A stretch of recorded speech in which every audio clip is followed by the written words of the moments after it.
జయ హో నా జన్మభూమి ఎంత గొప్పదో, జయ హో నన్ను కన్న భూమి ఎంత గొప్పదో.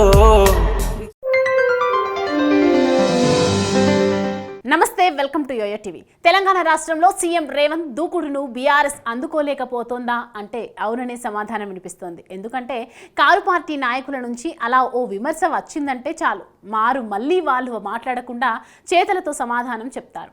ఇందుకు ఉదాహరణ రైతు రుణమాఫీ. రైతు రుణమాఫీ సరే, రైతు భరోసా సంగతి ఏంటి? రుణమాఫీ ద్వారా రైతు భరోసాను ఎగ్గొట్టేందుకు రేవంత్ సర్కార్ ప్రయత్నిస్తోందని బీఆర్ఎస్ ఆరోపణలు చేస్తోంది. వర్షాకాలం ప్రారంభమై 2 నెలలు అవుతున్నా ఇంకా పంట పెట్టుబడి సాయం ఎప్పుడు అందిస్తారని ప్రశ్నిస్తోంది.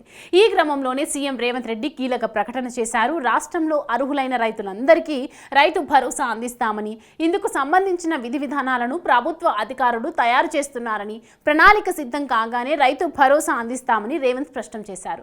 త్వరలోనే రైతులకు ఆర్థిక సాయం అందించి తీరుతామన్నారు. ప్రస్తుతం 2 లక్షల రైతు రుణమాఫీ ప్రక్రియ పూర్తి కాబోతోంది. అనంతరం రైతు భరోసా ప్రారంభించేందుకు సర్కార్ కసరత్తు చేస్తోంది.